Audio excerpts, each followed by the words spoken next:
video, I'm gonna do a what I eat in a week. So it's not gonna be a what I eat in a day video. It's going to be a lot more casual and just kind of vlog style. Basically all week long, whenever I ate something that was particularly delicious, or I wanted to share a recipe with you, or if I was taste testing a new vegan item, or I went to the grocery store and I wanted to show you what I got at the grocery store, I just picked up my camera and filmed it. And then I put all those clips together to show you the best of what I ate this week. That actually could be the title of this video, the best things I ate this week. But either way, it's not every single thing I ate every single day, just the stuff that I think you guys would really enjoy and maybe want to recreate at home or try yourself. So I hope that you guys enjoy this video. If you are excited about this what I eat in a week, please give this video a thumbs up. Subscribe to my YouTube channel if you're not already subscribed, and let's get started.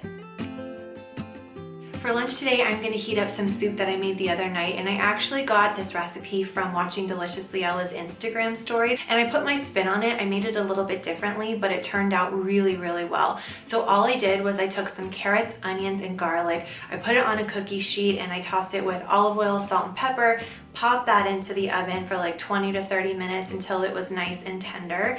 And then, you know how people say, do as I say, not as I do? I am going to put this all in a food processor, but don't do that because I just got a food processor and I've been kind of experimenting with what I can use it for and what I can't use it for, and blending soups is not one of the things that you should use a food processor for, at least not the one I have. So just put all this in a blender, even though you're gonna watch me do it in a food processor. So I just took my slightly cooled veggies and put them in a blender along with a can of white beans. This is going to add some nice protein, iron, and fiber, but it's also gonna give the soup a nice creaminess and kind of add a little bit of body. And then for the spices, I did what Ella did, which was add za'atar, harissa, and cumin. If you don't have za'atar, you can use regular dried thyme, and if you don't have harissa, you can use paprika. It's not going to be exactly the same. So I just sprinkle all of that in, and to blend it into a soup, I added some coconut milk, which again adds a nice creaminess and a richness and a slight sweetness that works with all of those delicious spices that we added, and then some veggie broth. I like it to be really thick, so you can add a little bit more veggie broth or some water if you want it to be a little thinner. It's totally up to you. You can customize it to the way that you like it. And then just blend until it is silky smooth, heat it up and serve it with some toast or some crackers. I have been heating it up with some leftover focaccia. If you watched one of my recent videos, I made homemade focaccia, which was so good. I am going to slather that in some Trader Joe's hummus and then dip that into my warm, creamy soup, and that is gonna be my lunch. It's very hot. It smells so good.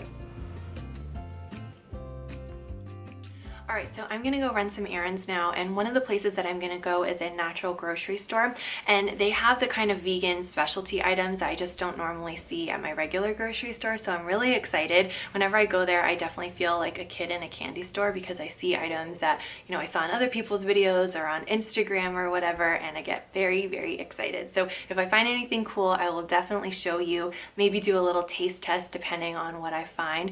But I wanted to take a minute to thank Native for teaming up with me on this video, because as I was getting ready to go out, obviously I put deodorant on, and the only deodorant that I wear, the only deodorant I have worn for the last year and a half or so, has been Native, because it is vegan, it is cruelty free, it's aluminum free, paraben free, and it's made from just familiar ingredients that we all know: coconut oil, shea butter, and they smell amazing. They're not sticky, they don't irritate my underarms and cause dryness, and the scent really does last all day. The one that I wear on a daily basis is the lavender rose scent, and I love this one in particular because it's just really natural smelling, really fresh and floral and light. So it's the kind of thing that smells good, but it's not overpowering. So that is why I love it, especially spring, summer. This has been my go-to deodorant scent. I also love that it is a plastic-free package, and it is made from paperboard, and Native has teamed up with 1% for the planet, which means that 1% of all of the plastic-free deodorant sales goes to environmental nonprofits. So I absolutely love that that's an option. It checks all the boxes for me. It's such a win-win, and that is why I continue to use Native. So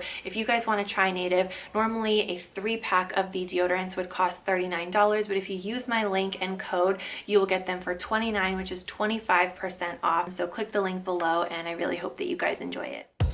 I think if someone just glanced at my YouTube or Instagram accounts, they might think like, wow, this girl really likes vegan food, but it goes a little bit deeper than that for me. And especially on days like today when I go and see all of these options, it's really incredible to see how much has changed in the last few years. And I know it's not as widely available or accessible as it hopefully will be one day, but a lot of these products did not exist even just a few years ago. So we really are creating change, and it makes me really proud of Team Vegan. All right, I'm back from the store. There were so many different options. That's why I like going there, because not only do they have brands that I don't usually see, but they have different flavors and different versions of brands I see all the time. So like Hope hummus, for example, I see that when I go to Whole Foods, and they have it at my regular grocery store too. But today I found a pesto version, so I picked that up, and I was thinking I could have that either as a dip, or maybe even if it's good, I might stir it into pasta and have some like cherry tomatoes in there and have kind of like a really easy pesto pasta night.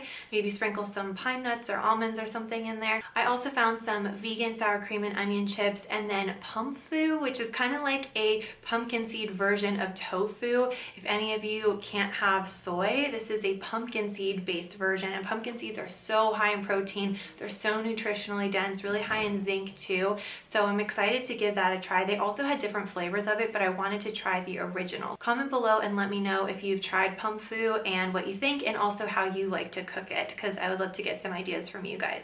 I also got a couple of different kinds of apples. There was this whole section that was just apples, and this is kind of nerdy, but they actually had little descriptions of what all the apples taste like, and I got really excited. So I picked out one envy apple and one kanzai apple. They're pretty expensive, so I just got one, but I wanted to compare and contrast. This one kind of looks a little bit like a gala apple, and then this one's like this really beautiful yellowish red, and they're pretty different looking side by side. So it's one thing I'm excited to try. I'll do that probably later in the week.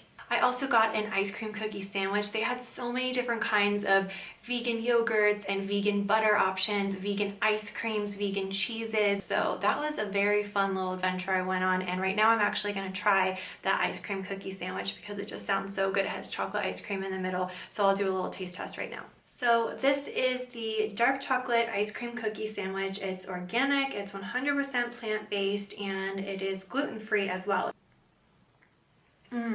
That is better than I was expecting it to be. It's even better than it looks. It's definitely coconutty. If you don't like coconut, you won't like it, but it's not the first thing you taste. It's like chocolatey. It's almost buttery, which is really nice. And the cookie is a lot softer than I thought it was gonna be. I thought because it's gluten-free and you can kind of see, you know, the hemp seeds and everything, I thought it was gonna be kind of dry and crunchy, but it's super soft. The ice cream is super silky and, like I said, kind of buttery chocolatey. I'm impressed. For dinner, I made kind of a shortcut version of my baked ziti. So I used two different kinds of pasta, regular and red lentil. I added some steamed kale because why not sneak a veggie in there? And then I use a store-bought sauce instead of making my own like the recipe calls for. Just a really easy way to cut out some time. Then I use about 1/3 of the jar to toss the pasta so it has a light coating. And then in a 9x9 baking dish, I add about 1/2 cup of sauce to the bottom. I'll layer in the noodles, and I'm kind of making, it's almost like layering a lasagna, but it's just so much easier and so much faster. So just like a lasagna, I'm gonna add in some tofu ricotta. You can use any kind of cheese you like, but I really love the added creaminess and also the added nutrients and protein that tofu ricotta offers. That recipe is also linked below. But I'm just gonna kind of spread that out. You don't want it to be too even because I like that there are some parts that have a lot of cheesiness and some parts that are a little bit more saucy. I'll add a little more tomato sauce and then another layer of the pasta, and then finish with a little bit more sauce and a little bit more tofu ricotta. And then I just sprinkle on some vegan cheese and pop this into the oven, and it is so delicious. And I love that it has a really good mix of protein, fiber, healthy fats, and even a veggie in there, but it just kind of tastes like a cozy pasta bake. And sometimes I'll serve this just as is. Sometimes I'll have it with a green salad, but this is like one of my favorite comfort food meals that is actually packing a major nutrient dense punch as well. Hey guys, it's Tuesday and I've gone ahead and made some wasa cracker snacks. I did a sweet version and a savory version and it was really easy. This is a snack that I make a lot because I'm Norwegian and we grew up eating a lot of these kinds of flatbreads or wasa crackers. For the savory version, I will start with a wasa cracker or crisp bread. Then I will do a flavorful base. Sometimes it's just mustard, sometimes it's hummus. In Norway, it's pretty traditional to do some butter. So you could do vegan butter, you could do vegan cream cheese, you could do hummus or mashed avocado, really whatever you like. But I actually went with some bitchin sauce today because I'm on a bit of a bitchin sauce kick right now. I kind of can't get enough. I want it on everything. So I did that, and then I add a piece of vegan cheese on top. I like to break it in half so it fits really nicely on the rectangular shaped cracker, and then I top it with thinly sliced cucumbers. And I love that cold, refreshing, thinly sliced cucumber with the creamy vegan cheese and then that crunchy cracker. It's just such a good combination and super easy. And for the sweet version, I just did the classic peanut butter and banana with some hemp seeds and chia seeds sprinkled on top for some added nutrients. I also just kind of love that they look like sprinkles, so that's kind of one of the reasons I do it too. It adds a little bit of a nice crunchy texture on top. And this is one of my favorite go-to snacks, especially if I can't decide between sweet and savory. Comment below if you can relate. Sometimes it's hard to choose, but this was something that I ate today and I thought I would share because it's really quick, really easy, and super delicious. Today I had some vanilla protein oats, and I cooked the oats in flax milk, and then I added some cinnamon and some vanilla protein powder, and then I added in that apple that I showed you the other day. I tried the envy apple, and you guys, it was the weirdest tasting apple I've ever had. It had the texture of a Fuji apple, it kind of had the flavor of a Fuji and a Gala, and then it also tasted like a flower stem, like the way that flower stems smell, because I've never like chewed on a flower stem. But I chopped that up, I added it into the oatmeal, I added some ground up pumpkin seeds, some peanut butter, and then I stirred all that together, and it was absolutely delicious and super creamy and filling too because of all the healthy fats, protein, complex carbs, and the fiber too. So it was really well rounded. But then after that I went and got my nails done, and I got them done for the first time since January 2020, so well over a year, and they just feel so nice and like neat and clean and glossy. I got these little daisy accent nails on two of the fingers and they just make me happy. They look really fresh and clean. So that was a fun treat, and now I'm about to head into the kitchen and meal prep one of my favorite kale salad recipes. Let's start with the salad dressing. In a small bowl, we're going to mix together 1/3 cup of olive oil, 2 tablespoons of apple cider vinegar, and 1 tablespoon of fresh lemon juice. Then I like to add 1.5 teaspoons of Dijon, a tablespoon of maple, and a very optional pinch of black pepper. You can do this in a blender if you wanted to get really emulsified and creamy, but on an everyday basis, I just kind of whisk it by hand, and it's super quick just to do in a bowl. Then I'm going to add 1/4 cup of very finely diced red onion, or you could do 1 shallot, and then I'm going to grate about half of a garlic clove just directly into the bowl.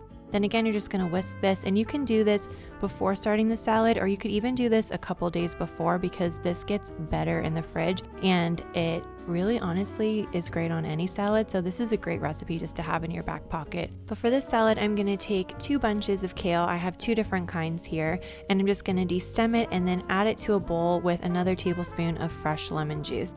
And then with clean hands, I'm going to massage the kale for about a minute, and this is going to help to break down the fibers and make it a lot more pleasant to chew and also to digest. It's a lot easier on your stomach if you do this first. You'll know it's ready because it's going to reduce in size by about half, and the leaves will turn a really bright, kind of shiny green color. Then I'm going to take 6 Brussels sprouts and just finely shred them so that you have these really thin kind of like ribbons. Then in my salad bowl, I'm going to take my massaged kale, I'll add my shredded Brussels sprouts, and about 3/4 of the salad dressing, which at this point has really marinated with the onions and the garlic, and it's just really zesty and bright and lemony and smelling amazing. It has a nice kind of like rich zestiness to it, but also a touch of sweetness from the maple.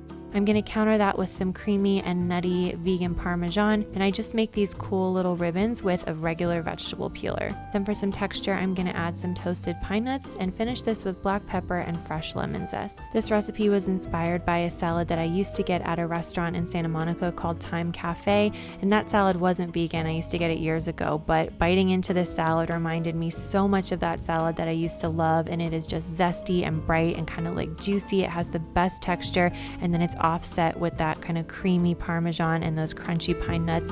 It is amazing. Comment below and let me know which one of these meals you are the most likely to recreate at home. If you guys enjoyed this video, please give it a thumbs up. And if you want to try native deodorant, make sure you do click the link in the description box below. Subscribe to my channel if you're not already subscribed, and I hope you guys have an awesome day. Thank you so much for watching, and I will see you in a video very soon.